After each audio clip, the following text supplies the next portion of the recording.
Playing 11 पर अगर आते हैं, सबसे बड़ा टॉपिक विराट का 100वां मैच तो है, उस पर और बात करेंगे ही, रोहित की कप्तानी पर भी करेंगे, लेकिन प्लेइंग 11 क्या लगता है आपको, किस तरीके के कॉम्बिनेशन के साथ इंडियन टीम यहां पर उतरना चाहेगी? तीन तेज गेंदबाज में सीधा पहले गेंदबाजों की तरफ ही जाए। तीन तेज गेंदबाज और दो स्पिनर, कैसा लगता है आपको? मुझे लगता है कि तीन स्पिनर भी हो सकते हैं, क्यों नहीं हो सकते? एक ऐसा ऑलराउंडर है जो स्पिन कर लेगा, कोई हनुमा विहारी जैसा? नहीं, हनुमा विहारी तो कर ही लेंगे, लेकिन रविचंद्रन अश्विन और रविंद्र जडेजा को भी आप अब ऑलराउंडर की श्रेणी में ज्यादा देखते हैं ना। हाँ, लेकिन एक और तीसरा स्पिनर जो आप कह रहे हो, उसमें क्या हनुमा विहारी फिट हो सकते हैं? हो सकते हैं, लेकिन उतने इम्पैक्टफुल स्पिनर नहीं होंगे। आप एक फुल फ्लेज स्पिनर को लेकर जाएंगे, हाँ, है ना, उनको देख के मजा नहीं आया। लेकिन तीन स्पिनर को ज्यादा लग्जरी हो जाएगी मुझे लगता है। अंकन, आप तीसरा स्पिनर किसको लेकर खेलेंगे?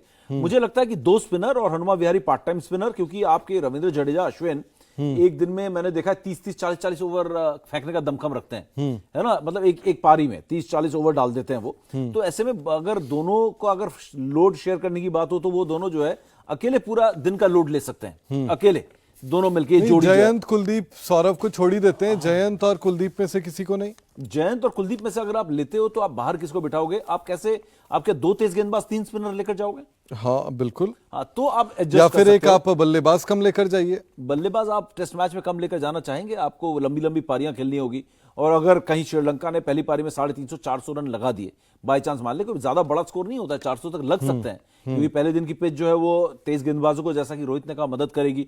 हो सकता है दूसरे तीसरे दिन से स्पिन जो है यहाँ पर खेलने लगे। स्पिनर फ्रेंडली पिच दिखाई दे रही है, यानी कि काफी सूखी पिच है यहाँ, और स्पिनर्स को मदद मिलेगी, जैसा कि रोहित ने भी इंडिकेशंस दिए हैं। तो ऐसे में मुझे लगता है कि आप बैटिंग अगर कहीं श्रीलंका ने कर ली, और पहले बैटिंग करने का जो अच्छी पिच पर एडवांटेज मिलता है वो एडवांटेज मिला, और उन्होंने 350-400 रन बना दिए, तो आपको 600 रन तो लगाने पड़ेंगे, 550 रन, 100 रन तो ज्यादा लगाओगे उनसे। तो 500 रन अगर बनाने पड़े, एक बैट्समैन अगर आप कम लेकर खेलते हो तो कहीं आपको कम ना पड़ जाए, फिर आप 400 में रुक जाएं, और फिर श्रीलंका को एक एडवांटेज मिल जाए पहले बैटिंग करने का, फिर उन्होंने 200, 300, 250 रन लगा दिए, और आखिर में आप बैटिंग करते हुए आपको स्ट्रगल करना पड़ जाए। तो मुझे लगता है कि आपका जो कॉम्बिनेशन है, दो तेज गेंदबाज तीन स्पिनर कर सकते हैं, लेकिन बैट्समैन कम करके आप एक बॉलर बढ़ाकर जाए तो मुझे लगता है उससे थोड़ा कॉम्बिनेशन जो है, थोड़ा बैलेंस जो है वो संतुलन बिगड़ सकता है। बिल्कुल, लेकिन मुझे लगता है कि हाँ, वही 5 बॉलर कॉम्बिनेशन परफेक्ट होगा मेरे हिसाब से। तो आपका ये मानना है कि दो तेज तीन स्पिनर? मेरे को लगता है मोहाली में खेल रहे हो, मौसम अभी भी ठंडा है इस तरफ, हालांकि दिन में गर्मी हो जाएगी, और अगर पिच सूखी है और पिच में अगर ड्राई पिच है, हाँ ड्राई पिच है, और स्पिनर्स को मदद मिलेगी, तो अंकन एक बात ध्यान रखना, बुमराह और शमी जैसे और सिराज जैसे जो 140 प्लस बॉलर्स हैं, इनको रिवर्स स्विंग भी तो मिलेगी फिर। बिल्कुल। तो ऐसे में आपके तेज गेंदबाज भी बड़े कारगर हो सकते हैं। हमने देखा है सूखी पिच पर और ड्राई पिच पर, जो होता है रफ पिच पर, तेज गेंदबाज भी बहुत काम करते हैं। तो ऐसे में आपका बड़ा एक पोर्टेंट, बड़ा एक ताकतवर एक बॉलिंग यूनिट बन सकता है, रविचंद्रन अश्विन और रविंद्र जडेजा और तीन तेज गेंदबाज, और बीच में जरूरत पड़ी तो आपके विहारी साहब हैं ही हैं मुरली बजाने के लिए, तो वो पहुंच जाएंगे, हनुमा विहारी। बिल्कुल, लेकिन मुझे लगता है कि तीन स्पिनर के साथ यहाँ पर लंका में आग लगा देंगे। मुझे लेकिन लगता है कि यहाँ पर तीन स्पिनर और दो पेसर लेकर इंडियन टीम उतरना चाहेगी। मैनेजमेंट की सोच इस तरीके की हो सकती है। और इसके अलावा अगर बात करें तो बैटिंग लाइनअप में बहुत सारे बदलाव जो है ना वो भी देखने को मिलेंगे, क्योंकि बैटिंग लाइनअप पे बड़े सवाल थे। मेरे को लगता है रोहित को थोड़ा सा साफ करना चाहिए था, लेकिन उन्होंने नहीं किया, उनसे सवाल भी पूछे गए। इसलिए नहीं किया होगा कि रोहित के पास खुद जवाब नहीं होंगे समय क्लैरिटी के साथ। दूसरा, जब सवाल पूछा गया मिडिल ऑर्डर को लेकर कि हनुमा कहाँ खेलेंगे और शुभमन कहाँ खेलेंगे, बोला मुझे नहीं पता यार, मुझे नहीं पता। वो सीधा इस तरीके से, वाकई में नहीं पता होगा रोहित को, क्योंकि इस समय बड़ी डीप और लॉन्ग डिस्कशंस चल रही होंगी कि मयंक से ओपन कराएं या शुभमन गिल से ओपन कराएं। मयंक को लेके चलें, मयंक को ड्रॉप कर दें, शुभमन से ओपन कराएं, हनुमा विहारी और श्रेयस अय्यर दोनों को टीम में जगह दें। समझ रहे हो आप? तो इस समय बड़ी डिस्कशन जो है बड़ी गर्म चल रही होंगी, और इस समय जो लीडरशिप ग्रुप होगा वो खुद ये सोच रहा होगा श्रेयस अय्यर को बाहर बिठाएं तो कैसे ये होगा। उन्होंने पिछली जो पारियां खेली उसमें शतक और अर्धशतक लगाया, और अगर आप यहां पर मयंक को बाहर बिठाते हो तो आपका एक स्पेशलिस्ट ओपनर आप बाहर बिठा रहे हो। शुभमन गिल जो इतने लंबे समय के बाद वापस आए, उसमें ओपनर पे डाल दो और फेल हो गए तो वो आपके लिए बैकफायर हो जाएगा। शुभमन गिल को आप नंबर 3 पे खिलाएं, बेस्ट आपको सूट करता है, क्योंकि उनके पास टेक्निक है, सब है। वो पुजारा की जगह आते हैं और हनुमा विहारी आते हैं, या श्रेयस अय्यर, तो हनुमा विहारी को भी आप बाहर नहीं बिठा सकते हो। तो बैट्समैन को लेकर इस समय मैं और आप जो है यहां पर बात कर रहे हैं, तो मुझे ऐसा लग रहा है कि यार किसको खिलाएं किसको ना खिलाएं। अब यहां पे राइट और रॉन्ग नहीं है कुछ भी, आप जिसको भी खिलाएंगे वो राइट टीम लग रही है, और जिसको बाहर छोड़ रहे हैं वो रॉन्ग लग रहा है। आप समझ रहे हो? ऐसा हो रहा है कि आप जिसको बाहर बिठाओ तो ऐसा लगता है, लेकिन आप किसको प्रेफर करेंगे? अगर देखा जाए मिडिल ऑर्डर में खिलाने की अगर बात होती है तो मिडिल ऑर्डर में आप किस किस बल्लेबाज को जो है वो मौका देना चाहेंगे? शुभमन गिल, विहारी या अय्यर में से अगर किसी एक को पिक करना हो तो किसको लेंगे 5 नंबर पर अगर आपको खिलाना हो तो? शुभमन गिल, अय्यर और विहारी में से। विहारी, शुभमन गिल, अय्यर और विहारी में से। यार वही बात 5 या 6 की बात मैं कर रहा हाँ, हूं। मैं बात कर रहा था कि आप अंदर इन तीनों में से किसी को भी ले आओ तो गलत फैसला नहीं लग रहा है। इन तीनों में से आप अगर किसी को भी बाहर बैठाते हो तो आपको ऐसा लग रहा है कि अन्याय हो रहा है, इनजस्टिस हो रहा है। नहीं, अगर 3 में एक नाम लेना है तो हाँ, वही मैं कह रहा हूं, इन तीनों में से 5 नंबर के लिए तीनों ही बड़े डिजर्विंग प्लेयर हैं, टू बी वेरी ऑनेस्ट, है ना। तीनों डिजर्व कर रहे हैं पहली 11 के अंदर। इस तरीके का माहौल बड़ा कम बनता है। नहीं, अगर मान लीजिए इन्हीं तीनों में से आपको किसी को नंबर 3 पर रखना है, किसी को नंबर 5 पर रखना है और किसी को बाहर करना है, तो वो क्या होगा? शुभमन गिल, हनुमा विहारी, श्रेयस अय्यर। मेरे को लगता है कि यार, मैं अगर देखो कि हर कोई ये कह रहा है कि शुभमन गिल नंबर 3 पर और हनुमा विहारी नंबर 5 पर और श्रेयस अय्यर बैठेंगे बाहर, ये बहुत चर्चा में चल रही है। और मेरे भी दिमाग में अगर फर्स्ट थॉट जब मेरे दिमाग में आती है ना, तो यही आती है कि मयंक अग्रवाल ओपन कर रहे हैं, 3 नंबर पर शुभमन गिल और 5 नंबर पर हनुमा विहारी दिख रहे हैं, जो स्टेबिलिटी भी देंगे, इनिंग्स को भी आगे बढ़ा सकते हैं, स्पिनर्स को भी की तरह भी आ सकते हैं। और हाँ, एग्जैक्टली, स्पिनर्स को भी बहुत अच्छे से खेलते हैं, जबकि अच्छे स्पिनर्स हैं श्रीलंका के पास, है ना। वो आ जाएंगे। स्पिनर्स उनके कौन कौन है? मेरे ख्याल से असरंगा तो नहीं है उनकी टीम में, वो तो वनडे स्पेशलिस्ट और T20 के ज्यादा खेलते हैं। तो खैर, तो फर्स्ट थॉट में आपको आता है कि मयंक अग्रवाल, शुभमन गिल नंबर 3 और 5 नंबर पर हनुमा विहारी। लेकिन सेकंड थॉट, आप अगर थोड़ा सा लंबा उस पर बैठो, जो शायद टीम मैनेजमेंट में भी हो रहा होगा, जब वो बैठ के डिस्कस करते हैं, यार श्रेयस को बाहर बैठा दोगे, इतना अच्छा खेल रहा है, सिलेक्टर्स ने बैक किया, राहुल द्रविड़ बैक कर रहे हैं, टीम मैनेजमेंट भी उनको बैक कर रही है, और वो टीम मैनेजमेंट की उम्मीदों पर खरा भी उतर रहे हैं। और जिस, है ना, पर्पल पैच से वो गुजर रहे हैं इस वक्त अपने करियर के, T20 में उन्होंने दिखाया क्या कॉन्फिडेंस, क्या शॉट्स, कहीं पे भी बॉल डाल दो, शॉट डाल दो, यॉर्कर डाल दो, मतलब किसी भी गेंद पे चौका छक्का लगाने का वो उनके पास इस वक्त कॉन्फिडेंस है। टेक्निक के साथ साथ कॉन्फिडेंस आना। तो जिस ऊंचाई पर इस वक्त श्रेयस अय्यर हैं, उनकी बैटिंग का जो कर्व है वो बिल्कुल कुतुब मीनार बना हुआ है ना, रॉकेट बना हुआ है उनका कर्व फॉर्म का। तो ऐसे इनफॉर्म बैट्समैन को आप बाहर कैसे बिठाओ? तो मैं अगर सेकंड थॉट में मैं सोचूं कि मुझे अगर किसी को बाहर बिठाना है, किसी को अगर बाहर बिठाना ही है, तो मैं शायद शुभमन गिल को पिक कर लूंगा। मैं 3 नंबर पर, जो कि बड़ा वो लगता है, मुश्किल लगता है, लेकिन ये मेरी थॉट है कि 3 नंबर पर मैं श्रेयस अय्यर को खिला दूंगा। हालांकि वो स्ट्रोक प्लेयर हैं, शॉट्स खेलते हैं, 3 नंबर पर शायद थोड़ा सा आपको रोकने वाला प्लेयर ज्यादा चाहिए होता है, लेकिन कोई फर्क नहीं पड़ता। हनुमा विहारी को भी मैं 3 नंबर पर ला सकता हूं, लेकिन चलिए हनुमा विहारी को 5 नंबर पर रखकर, क्योंकि श्रेयस T20 में जो उन्होंने फॉर्म दिखाया, उससे पहले टेस्ट मैच में जैसा वो खेल रहे हैं, जिस माइंड स्पेस में, जिस मानसिक स्थिति में इस वक्त श्रेयस अय्यर है ना, ऐसी मानसिक स्थिति में आप, मतलब हमेशा पूरे करियर में कोशिश करते हो ऐसे रहो, लेकिन आप ऐसी मानसिक स्थिति में आप 4-5 साल ही रहते हो। जैसे विराट कोहली की जो स्थिति थी, 4-5 साल देखिए कैसे दुनिया में डोमिनेट किया, उसके बाद आपने 2-4 साल उस मेंटल स्पेस में ना होते हुए भी डोमिनेट कर जाते हो, उसके बाद आपका स्ट्रगल शुरू होता है, लॉ ऑफ एवरेजेस जिसको हम कहते हैं। तो ऐसे में मुझे लगता है श्रेयस अय्यर को नंबर 3 पे खिलाऊंगा, ओपन कराऊंगा मयंक से, और मैं खिलाऊंगा हनुमा विहारी को 5 में।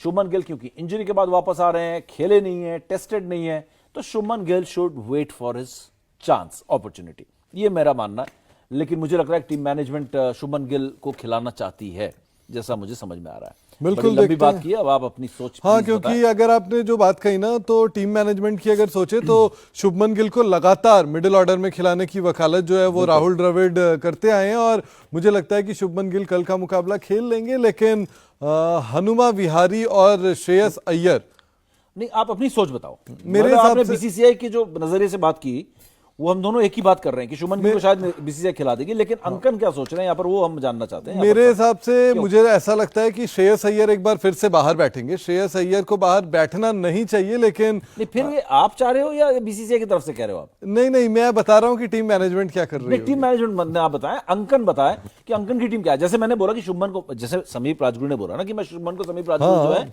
बाहर बिठा रहे हैं, आज श्रेयस को लेके आएंगे क्योंकि लगातार खेल रहे हैं, मोमेंटम में है, और वनडे T20 में ये फॉर्म दिखाया। नहीं, फिर मेरे हिसाब से आपको हनुमा को बाहर बैठाना चाहिए। Okay. अगर आप देखें तो आप नंबर 5 पर और 6 पर अगर आपको खिलाना है, 6 पर अगर ऋषभ पंत खेलते हैं तो 5 पर आप श्रेयस अय्यर को खिला सकते हैं, 4 पर विराट आएंगे, 3 पर शुभमन गिल को खिलाइए आप, क्योंकि आप बहुत लंबे समय से इंतजार कर रहे हैं फ्यूचर बनाने के लिए टीम की। और अगर आप देखें तो ये टीम इस वक्त ट्रांजिशन में, ये टेस्ट टीम पूरी ट्रांजिशन में, मिडिल ऑर्डर खास तौर पर, क्योंकि आपके पास इससे पहले चेतेश्वर पुजारा थे, अजिंक्य रहाणे थे, ये दोनों एक लीडिंग मिडिल ऑर्डर के बैट्समैन थे और लंबे समय से परफॉर्म नहीं किया था। तो अब यंगस्टर्स की बारी है और शुभमन गिल मुझे बिल्कुल नहीं लगता कि बाहर जाएंगे और जाने भी नहीं चाहिए, क्योंकि नहीं आपको हाँ, जाने भी नहीं चाहिए। आप नहीं भेज रहे ना उनको? हाँ, मैं भी नहीं भेज रहा, क्योंकि विहारी को बाहर भेज रहे हो। हाँ, मैं हनुमा विहारी को बाहर बैठाना चाहूंगा, क्योंकि अगर आप देखें तो ये इंडियन टीम जो है ना, रोहित शर्मा की कप्तानी में, अगर अभी तक आप व्हाइट बॉल क्रिकेट भी देखो तो उसमें आप एक्सप्रेस करते आए हो, आप एग्रेसिव क्रिकेट खेलते हुए आए हैं यहाँ पर, और आपकी कोशिश यही रहेगी कि टेस्ट क्रिकेट में भी रोहित शर्मा की कोशिश ये रहेगी कि वैसा ही आगाज करें। तो उस हिसाब से भी अगर देखें तो मुझे लगता है कि शुभमन गिल मेरी पसंद भी होंगे नंबर 3 पर खेलने के लिए। उनको बिल्कुल वहां पर मौका मिलना चाहिए ओपनिंग, और काफी लंबे समय से अनलक्की भी रहे हैं कई बार, और कई बार परफॉर्म लगातार करते आए हैं। ऐसा नहीं है कि परफॉर्मेंस खराब हुआ हो, बहुत खराब हुआ हो जिसकी वजह से वो बाहर गए। पिछली बार भी उनको चोट लगी, इसके बाद वो बाहर गए। तो मुझे लगता है कि शुभमन को आप मौका दे। हनुमा विहारी को बाहर इसलिए भी बैठाना चाहिए क्योंकि वो इंतजार कर सकते हैं, वो लंबे समय से वैसे भी इन वेटिंग ही है, वो वेटिंग के बाद वो प्लेइंग 11 में आ नहीं पा रहे हैं। 50% मैच फीस मिल रही है, आराम कर रहे हैं, सोशल वर्क कर रहे हैं। लेकिन हनुमा विहारी भी खेलना चाहता है। हनुमा विहारी के साथ अन्याय नहीं हो जाएगा अगर नहीं उसको बाहर बिठा देंगे? सर, किसी ना किसी के साथ तो आपने अन्याय करना है। ऐसे भी सिलेक्टर्स ने 18 खिलाड़ियों की स्क्वाड चुनी है 2 टेस्ट मैचों की सीरीज के लिए। आप 11 के बाद जो है वो 6 प्लेयर्स को तो ऐसे भी बाहर बैठा ही रहे हैं। बिल्कुल। अगर आप देखें तो उस हिसाब से कुलदीप के साथ भी गलत होगा, आप कॉन्ट्रैक्ट से भी उनको निकाल दे रहे हैं, निकाला है आपने। नहीं, वो बात तो ठीक है। मुझे ऐसा लगता है हनुमा विहारी के लिए, एक तो मुझे हनुमा विहारी में वो टैलेंट दिखा है, पोटेंशियल है। अगर आप उनको मौका नहीं दोगे तो बर्बाद हो जाएंगे। मुझे लगता है मुझे ये लगता है कि आप हनुमा विहारी की बात इसलिए इतना कर रहे हैं क्योंकि आपके चेतेश्वर पुजारा बाहर गए और उसी फॉर्मेट के प्लेयर हैं, उसी टेम्पलेट के प्लेयर हैं। उससे बेटर है, उससे कम से कम शॉर्ट हाँ, मतलब वो डिबेटेबल टॉपिक है कि और फील्डिंग भी अच्छा है, ओवरऑल एक पैकेज की तरह बॉलिंग भी कर लेते हैं। तो मुझे लगता है कि Hanuma Vihari is a class test player जिसको आप ग्रूम करके बना सकते हो। ग्रूम करने की भी जरूरत नहीं, सिर्फ थोड़े चांसेस देने की बात है मुझे लगता है। और हम अभी मयंक अग्रवाल पे चर्चा नहीं कर रहे क्योंकि हम समझ रहे हैं कि मयंक अग्रवाल जो है वो तो 100% ओपन करेंगे ही करेंगे। तो एक कॉम्बिनेशन ये भी हो सकता है कि शुभमन गिल ओपन कर लें और मयंक को मौका ना मिले, हो सकता है। हाँ, ये भी हो सकता है कि मयंक का एवरेज फॉर्म था अफ्रीका में, बिल्कुल एवरेज ड्रॉप हो गए थे वो, और वो फॉरेन में जाके खेल भी नहीं पाते हैं। तो ऐसे में मयंक अभी अगर आप देखें तो फर्स्ट थॉट में डिजर्व नहीं करना चाहिए टीम में उनको।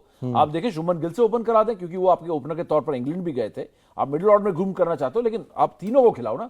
शुभमन गिल को खिलाओ इन फॉर्म, एक इतने जबरदस्त इनफॉर्म प्लेयर श्रेयस अय्यर को आप ड्रॉप नहीं कर सकते। आपको श्रेयस अय्यर को खिलाना ही चाहिए। मैं श्रेयस अय्यर के साथ हूं 100%, क्योंकि जो फॉर्म, जो टेम्परामेंट, जो मुस्कुरा के है ना, वो जो क्या कहते हैं, क्या असैसिन कहते हैं उसको, है ना, क्या एक है ना वर्ड, क्या कहते हैं यार, आप बता देना मुझे। तो वो ऐसा लग रहा है कि एकदम मतलब कत्ल करने आया हुआ है, बॉलरों का हाल उसने खराब कर रखा है। तो इस फॉर्म में जो खेल रहा है उस प्लेयर को, इस लय में जो प्लेयर खेल रहा है उसको आप बाहर नहीं बिठा सकते, उसे बैक करें आप। और आप हनुमा विहारी को भी खिलाएं क्योंकि आपको एक टेस्ट का एक ना क्या कहते हैं उसको, एक बहुमूल्य खिलाड़ी, एक सितारा आपको मिल सकता है जो आपको वो स्टेबिलिटी दे सकता है जिसको आप ढूंढ रहे हैं अजिंक्य रहाणे और चेतेश्वर पुजारा के बाद। आपको फील्डिंग के लिहाज से, जैसा कि मैंने पहले ही कहा था, बॉलिंग भी कर देंगे, बैटिंग भी अच्छी करते हैं, और कॉन्फिडेंस है उस प्लेयर में। और अब आप देखो तो वो बड़ा रिस्पॉन्सिबल सा प्लेयर लगता भी है जब उनकी बैटिंग में रिस्पॉन्सिबिलिटी दिखती है। बिल्कुल, वो जैसा उनकी परिस्थिति होती है उसके मुताबिक हनुमा विहारी खेलते हैं, खेलने की कोशिश करते हैं, जो ऋषभ पंत शायद नहीं करते हैं। टेस्ट हो या वनडे ऋषभ पंत ही रहते हैं, लेकिन हनुमा विहारी परिस्थितियों के मुताबिक खेलने की कोशिश करते हैं। तो मुझे इसलिए लगता है बैक करें। मयंक अग्रवाल क्यों, आप तीनों को खिला दो। मयंक अग्रवाल की जगह शुभमन ओपन कर लें और उसके बाद श्रेयस अय्यर और हनुमा विहारी। तो ये भी एक कॉम्बिनेशन यहाँ पर अंकन बन सकता है। बिल्कुल, बहुत सारे कॉम्बिनेशंस पॉसिबल है, लेकिन वाकई तो इसलिए रोहित के पास जवाब नहीं था। रोहित के पास इसलिए जवाब नहीं था, और रोहित शर्मा की कप्तानी का जो स्टार्टिंग है ना वो इस चीज पर डिपेंड करेगा, और प्लेइंग 11 देखकर उनका क्या टेम्पलेट है ये भी हम डिसाइड कर पाएंगे, क्योंकि एग्रेसिव अप्रोच के साथ जा रहे हैं या फिर टेस्ट स्पेशलिस्ट को तवज्जो दे रहे हैं या कुछ अलग ही तरीके की टीम बना रहे हैं। श्रेयस अय्यर पे एक पॉइंट याद आ गया। आप श्रेयस अय्यर को इसलिए भी ड्रॉप ना करें क्योंकि आप उसी टीम के साथ खेल रहे हैं जिसकी श्रेयस अय्यर ने बड़ी तबीयत से कुटाई की है, है ना, तबीयत से पिटाई करके आए हैं श्रीलंकाई गेंदबाजों को। और श्रीलंकाई गेंदबाजों को इस बल्लेबाज के खिलाफ ना खौफ होगा, यार ये बहुत मारता है। भले ही फॉर्मेट चेंज हो गया, गेंद की रंग चेंज हो गए, कपड़े के कलर्स चेंज हो गए, अब आप सफेद बॉल छोड़कर सफेद कपड़ों में आ गए और लाल बॉल में आ गए, बॉल कलर्ड हो गई है, कपड़े सफेद हो गए। लेकिन वो जो आप इसी टीम की धुनाई करके आए ना, जिसकी आप पिटाई करते हो, उसका एक साइकोलॉजिकल एडवांटेज आपको हमेशा मिलता है। तो ये भी एक पॉइंट है कि श्रेयस अय्यर को जरूर खिलाना चाहिए इस सीरीज में तो श्रीलंका के खिलाफ, क्योंकि बड़ा अच्छा उन्होंने T20 में उनको ऐसी पिटाई की है, उनके दिमाग में ना श्रेयस अय्यर इस समय बैठा हुआ होगा, क्योंकि इस T20 सीरीज को जब आप याद करेंगे तो आप इस T20 सीरीज से कुछ याद आएगा तो सिर्फ श्रेयस अय्यर ही याद आएगा, है ना। बिल्कुल, देखते हैं लेकिन किस तरीके की प्लेइंग 11 यहाँ पर रोहित शर्मा लेकर जाते हैं। बिल्कुल सर ने जो कहा ना कि राहुल द्रविड़ और रोहित शर्मा और उपकप्तान जसप्रीत बुमराह जो हैं वो बैठकर इस पर माथापच्ची कर ही रहे होंगे कि किसको रखें किसको ना रखें। लेकिन इंडिया टीवी हर वक्त हर जगह डाउनलोड करने के लिए सर्च करें India TV news Google play store या ऐप स्टोर पर।